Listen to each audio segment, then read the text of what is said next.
the biggest events in UFC history is going to be going down this Sunday. While many of the headlines are focused on Ilia Toporia's upcoming performance and funeral of Justin Gaethje this weekend, underneath a lot of discussions about lawsuits and controversies that are surrounding the UFC Freedom 250 event, regardless, there's still going to be one of the most monumental and stylistically interesting matchups in all of the modern era. And Alex Pereira looks to claim a title in the heavyweight division.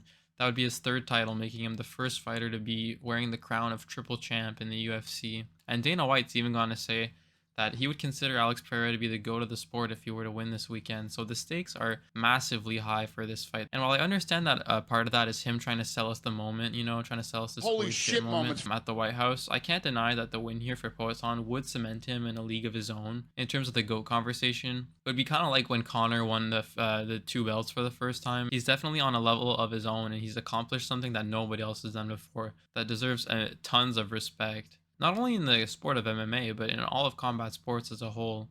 And Alex Pereira has truly become a mascot for the UFC, and he is the closest thing that we have to a UFC superstar right now. His run to the top of the sport in both divisions and the fashion in which he did it is massive legacy for such an old guy too. For a fighter of his age to come in and do the things he's done, it's absolutely incredible from Alex Pereira. I was surprised when I heard that this fight was going to be the co-main event, but when I understood that was for the interim title, which Eddie Hearn might ruin all that now. I do understand it, and also Gaethje being American, and the whole theme of this card being about the United States. So it is what it is. But I think that this fight is a way better fight than the main event, and that it's extremely interesting. I can't help but feel like something is off, guys. And I am very worried for Alex Pereira against Cyril Gane. Like, a lot of people are saying this is an easy fight, but I genuinely might be picking Cyril Gane in this fight. Nobody has ever looked good against Cyril Gane. The Frenchman has proven time and time again his style is one of the most tricky styles to deal with the entire sport in any division. Cyril Gane is blessed to be one of the best athletes that Alex Pereira has ever fought.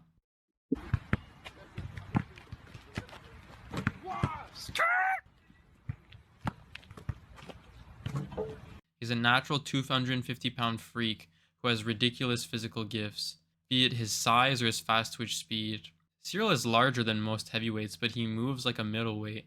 And almost every fighter who's primarily a striker who he's fought, Cyril has shown them complete levels on the feet. He was picking apart Tom Aspinall in that fight, and as someone who picked Tom, and I watched that fight with my own eyes, and I'm not afraid to admit that he was beating Tom Aspinall's ass in that first round. And I know the leg kicks were important for Tom Aspinall, but I can't erase what I saw, guys. He was getting busted up. Volkov and Ngannou both had to mix in the wrestling to beat him, and I do believe that Volkov was robbed in the second fight, but there's an asterisk on that fight because of the foot injury from Cyril Gane. And everybody else that Cyril Gane has fought, even Volkov the first time, has been completely outclassed on the feet. It's been all Cyril Gane's game. Cyril's movement and his timing is just unheard of for his size.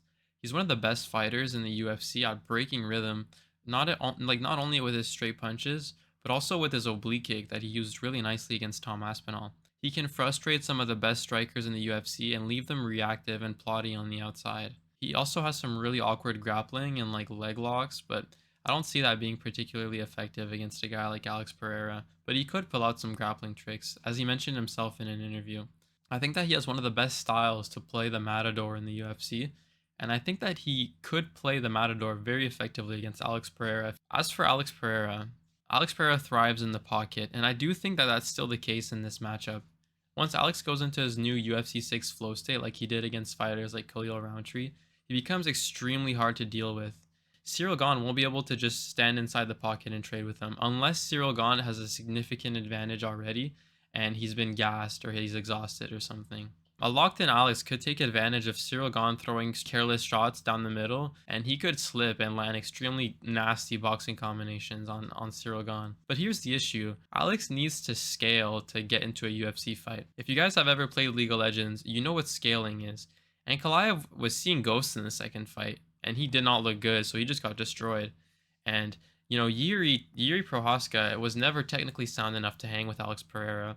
And he still looked really good in the first round of their first fight just because he was able to constantly be keeping his rhythm just broken before the finish in the second round. I think Cyril Gane has a good style to get Alex Pereira biting on feints early and leaving him reactive. And I also worry that the move to heavyweight for Alex is just maybe not the right one. He's had the lighter man skill at 205, but He did look just a teeny bit slower when he went to that division, which is obviously understandable. And I'm not gonna say that Alex Pereira is slow because he is pretty quick, but I just worry about his reaction time and his ability to get off the center line at this new weight class. He looks huge, but Cyril Gane is a natural super athlete at that weight class, and I could see Cyril Gane just being quicker and being more athletic in his frame. We don't know how lighter man's skill will truly translate up this high in weight, and I feel like Cyril Gane is one of the scariest opponents that you could try and test that out at heavyweight with. Leg kicks are obviously going to be integral for Alex Pereira. If he's able to slow Cyril Gane's movement, that's a key game planning objective that he will have accomplished. Cyril Gane did take a lot from Tom Aspinall, so I definitely think that's a path to victory for Alex Pereira. But people were saying the same thing in the Ankalaev in the first fight. Ankalaev left him reactive in the first fight, and the leg kicks weren't much of a factor, even though that was a very close fight. We saw Alex throwing almost no strikes compared to usual. When everyone was saying Magomed would be cooked like he would Jan Blachowicz use the leg kicks against him, we didn't see that at all in the Alex Pereira fight. We'll find out how much of a factor these will really play on the night. And if you want to compare the resumes, Alex Pereira did have some trouble at range against Israel Adesanya, even though he came back in the first fight. And in the second fight, when he was just getting too gung-ho, just a one measured shot from Adesanya put him down. A close fight with Jan Blachowicz, which he did win that fight in my opinion, but it was his first fight at a new weight class at elevation as well. That needs to be mentioned.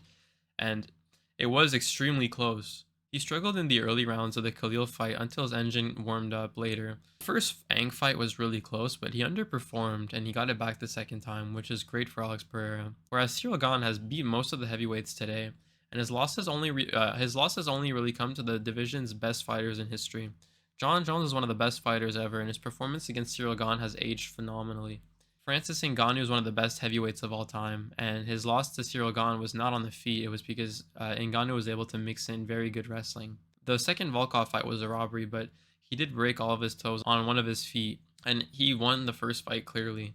Despite everything I've just said, I keep finding myself questioning this prediction because we've seen this story many times from Alex Pereira. We've seen people pinpoint certain stylistic problems, yet Alex Pereira has always been able to persevere through difficult matchups. People who should theoretically be giving him issues, time after time, Pereira finds ways to make those concerns disappear. The reason he's become one of the biggest stars in the UFC today is because he's not unbeatable. He's one of the best problem solvers that we've seen in this sport recently, where you can see him actively competing against his opponents and slowly starting to get the rhythm and dodging shots. People talk about the power, the left hook, the Alex Pereira aura, and he's one of the few fighters in the world gets more dangerous as the fight goes on, but he needs to be building his rhythm and you need to be feeding into his game. Like Khalil Roundtree looked incredible early. He looked fast, he looked explosive, he was landing his shots, he was countering Alex Pereira. He landed that head kick. It was getting scary for Pereira, but then Pereira found the timing, he found his rhythm.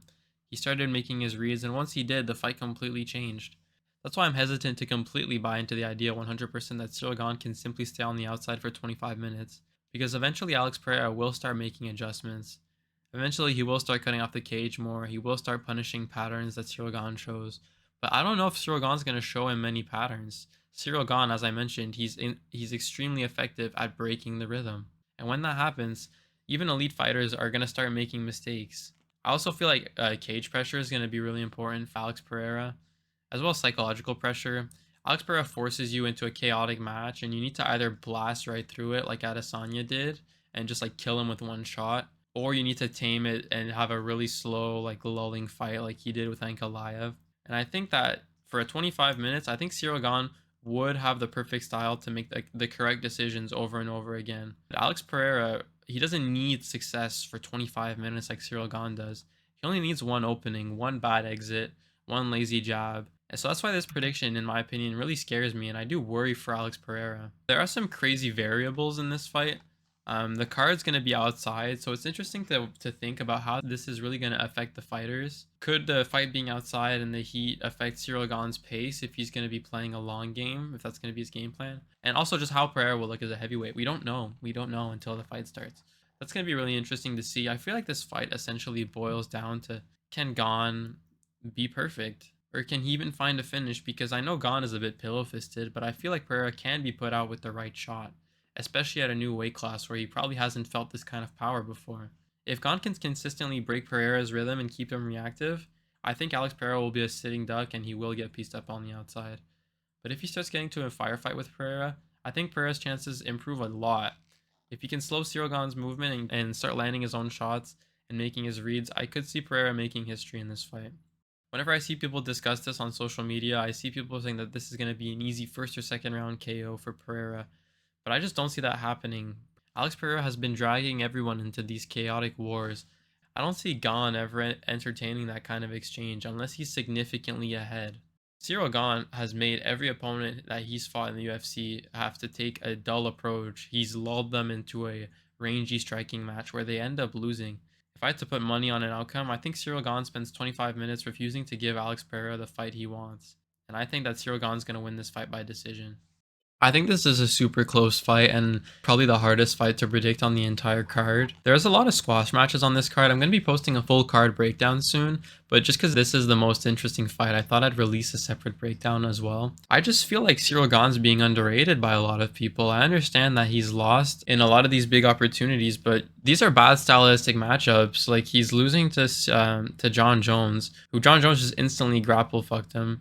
And Francis Ngannou just kind of showed him levels in that fight. And don't forget, I think Ciryl Gane was only like 9-0 when he fought for the title the first time. Ciryl Gane is still improving consistently in his career, and we saw that against Tom Aspinall. He looked not only in incredible shape, but he performed really well for as long as the fight went. So I'm really worried for Alex Pereira here, guys. I definitely think that for the good of the sport, Alex Pereira should win because triple champ, that would be huge. And Alex Pereira's, when he's winning, the sport is fun. I was so happy when he beat Ankalaev the second time. Do I hope Alex Pereira wins? I definitely think it's better for the sport, but as a predictor and as someone who likes to make technical analysis of the sport, I just think that Ciryl Gane's got a great shot of being an underdog here and taking home the win. So we'll see who gets the win at the White House.